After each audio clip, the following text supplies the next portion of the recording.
Adelante, Carlos Viera, buenas tardes, buenas tardes. Amigo, buenas tardes, audiencia. No se ve el Ahora, video. ahora voy a estar, ya estoy. Ahora estamos. ¿Cómo andás, ¿Cómo Carlos? estamos todos? Bueno, muy bien, acá andamos. Frío bárbaro. Impecable lo de Nino Pintos, impecable. Se te apagó la cámara. Ahí Ahora sí, apareció la ¿qué cámara. pasó? Bueno, impecable decía lo de Nino, me gustaría seguir el hilo de su disertación brillante, eh, tal cual lo plantea él. Yo le agrego que el gobierno también está haciendo, este gobierno también está haciendo gastos por los famosos convenios público-privados, que significan endeudamiento. Un endeudamiento que no se computa en el endeudamiento general. Creo que va quedando el caso más cercano, el que tenemos a la vista, es el caso de el proyecto Neptuno, en donde el Estado uruguayo acuerda con los privados hacer una determinada obra, por supuesto muy discutible dentro de todo lo discutible que se está planteando al respecto, pero esa obra nos sale carísimo, la financian los privados y después se cobran. No figura como gasto del Estado porque lo están financiando los privados, pero tampoco figura como endeudamiento que el Estado asume con ese sector privado, pues lo vamos a ir pagando año a año en las tarifas de la OCE. De manera que en Uruguay cambió sustancialmente durante 15 años, habiendo soportado un periodo largo, muy largo de crisis económica que explotó, yo diría, en el 2002, 2003, y que dio lugar a que hubiese en aquel momento, en el 2004, una esperanza planteada en el cambio de gobierno que no se vio, a mi modo de ver, de ninguna manera defraudada. Ese cúmulo de gente que adhirió al frente después de una crisis, que para sobrellevarla hubo que dejar mucho de todos los sectores de la comunidad uruguaya. Y al salir de ella, el desafío era, este nuevo gobierno no va a poder hacer nada porque está prometiendo mejorar la situación, pero el compromiso que se ha adquirido en materia de deuda externa es imposible de sortear. Es el mismo caso, yo diría, muy parecido al que en este momento afronta el gobierno argentino. Es decir, en el 2004 la situación de Uruguay era, señores, muy similar a la situación de Argentina actual, muy similar. Este, Había habido, sí, un Achugarri que fue capaz de frenar las aristas más nefastas de la explosión de la crisis, y había en todo caso un compromiso de deuda externa no tan importante como el que dejó Macri al gobierno argentino actual, pero había compromisos. La deuda externa uruguaya era cercana al 97% del Producto Bruto Interno en aquel momento, estamos hablando del 2004. Eh, Entonces, el peso de la carga de intereses y amortizaciones de esa deuda era tan asfixiante que el gobierno no le quedaba margen para realizar gastos sociales imprescindibles en aquel momento y que también se estuvieran en relación a lo que había sido la esperanza de que un gobierno actuase a favor de la gente y no a favor de cerrar balances que a nadie le convenían que cerrasen en esa forma, si en todo caso a los acreedores del exterior. Entonces, indicadores. Un país está bien en tanto que crezca su Producto Bruto Interno y que luego ese crecimiento se vea necesariamente acompañado de una distribución o redistribución del ingreso. El crecimiento del Uruguay en todos estos años en que gobernó el Frente Amplio fue de un nivel importante.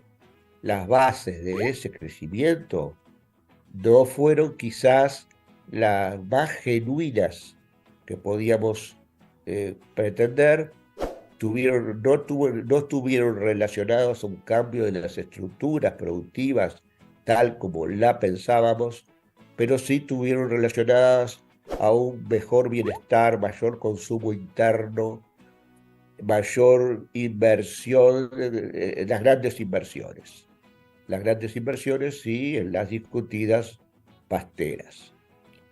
El tema es que Uruguay quedó equilibrado, Uruguay quedó un país estable.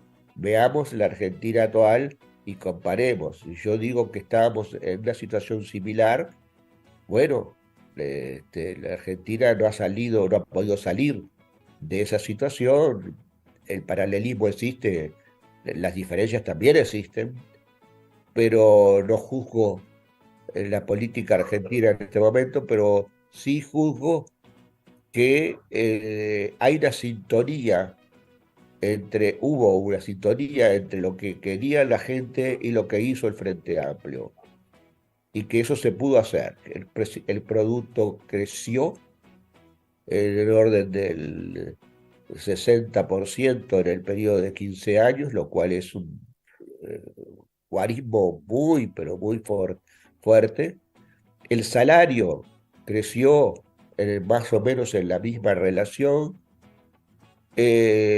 Los gastos sociales, que son salario indirecto, porque todo el mundo sabe que si uno tiene mejor salud, mejor educación, mejor acceso a la vivienda, son gastos que tendría que a realizar con el salario, y que si la educación es gratuita, entonces no hay que erogar de lo que gana para poder llevarla adelante.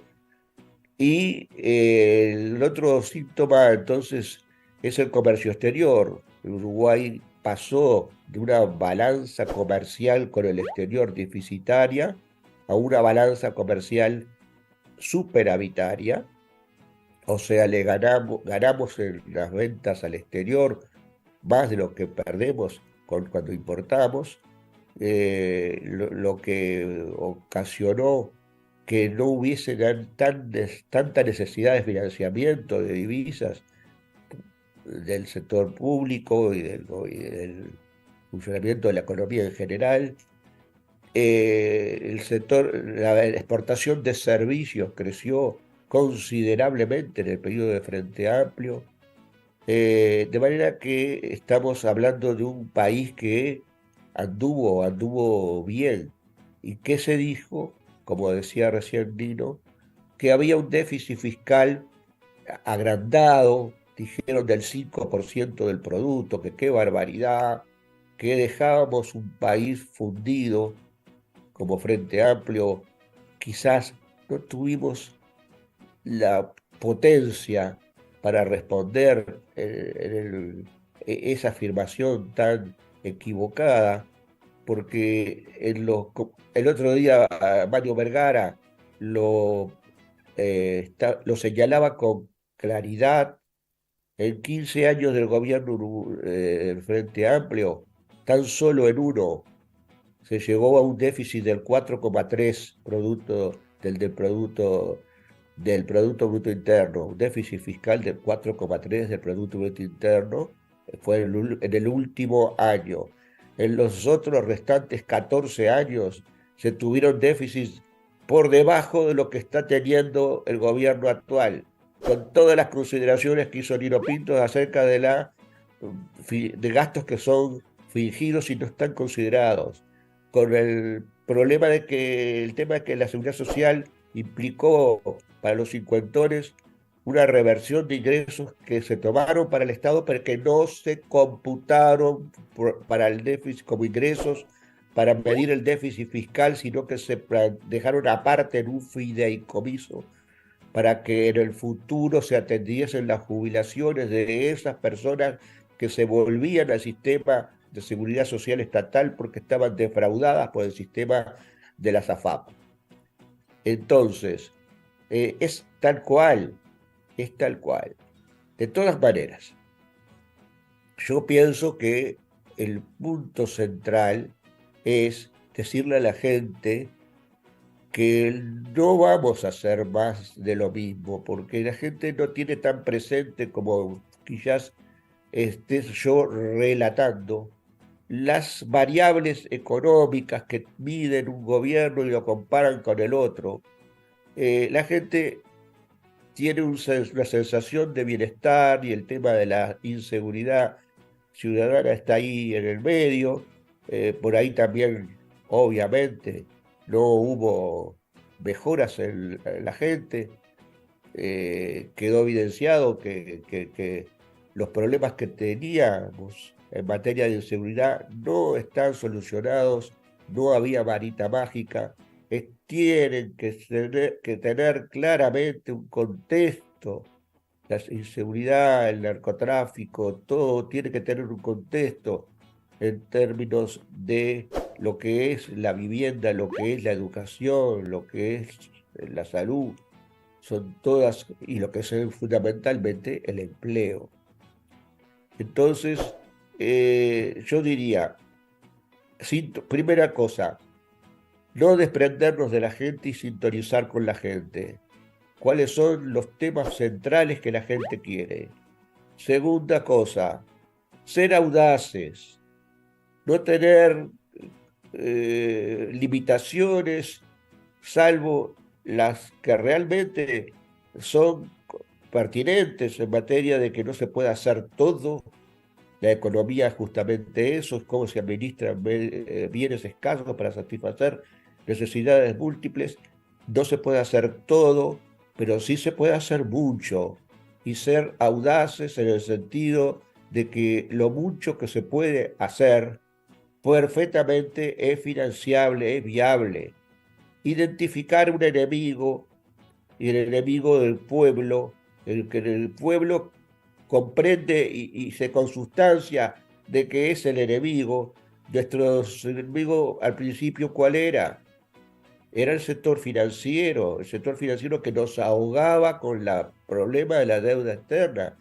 Eran las formas de producción que generaban la acumulación desorbitada de los ingresos y lo que podía ser también muy irritante, la falta de distribución del ingreso.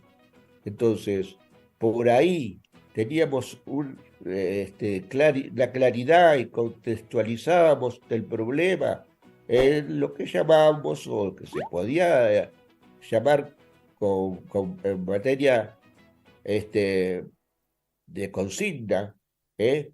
Por la distribución equitativa del ingreso, por el que tiene más, que pague más, con lo que es desprendernos de las condicionantes del sector financiero internacional y nacional por un Banco República sano y que sea capaz de prestar a la gente, con todo eso y no pensar que todo eso no se puede hacer. Y si algún tema de endeudamiento interno ahora está planteado, somos nosotros quienes debiésemos de retomarlo para plantearlo en los términos adecuados y no en los términos muy mal trabajados, muy mal adecuados que se están planteando en este referéndum que se pretende realizar. Pero el tema del endeudamiento interno en sí yo lo rescato como un acercamiento a la gente, como una audacia que tenemos que tener en afrontar ese tipo de temas, con un decir, acá lo que importa es distinguir la necesidad de la gente, ver que esas necesidades pueden ser satisfechas, que el gasto público es un gasto que si se hace bien va a generar una posibilidad de crecimiento económico y de satisfacción de necesidades, que el país tiene condiciones, no es un país pobre, sino que es un país que tiene condiciones, que el dinero hay que sacarlo de donde está. Tenemos que plantear las cosas en esos términos y no tenemos que plantear más, dejar de lado lo que nos limita, la frazada corta, que o atendemos esto o nos protegemos por otro lado. La frazada no es que corta por definición, la frazada es corta o es larga según sean voluntad política de afectar intereses que tienen esos dineros a los cuales necesitamos, el pueblo necesita. Consustanciarnos con el pueblo de que se necesitan y consustanciarnos con el 99% de la población que va a estar de acuerdo en obtener esos ingresos y bueno, sí, malquistarnos con un 1% que tiene fuerza, que tiene poder en los medios, que nos va, pero en eso consiste la política. O hacemos eso o nosotros no somos coherentes con planteamientos de lo que es en izquierda.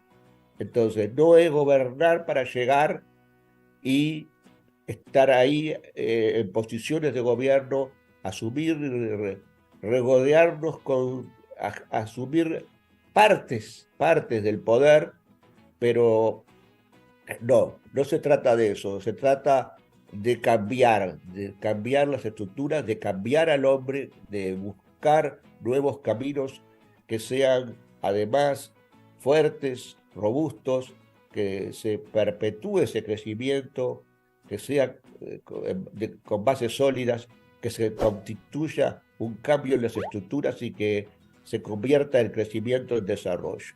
Yo creo que podemos hacerlo siempre y cuando, digo, seamos audaces, distingamos el enemigo.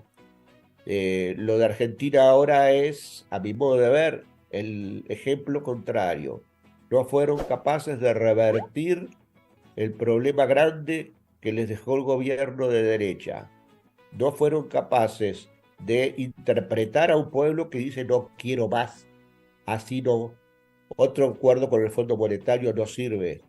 Un ministro de Economía que se presenta a elecciones y que tiene inflación del 100% no sirve, no puede ser. Aquí en Uruguay la inflación nunca fue de 2 dígitos en los gobiernos de Frente Amplio. Entonces, ¿cómo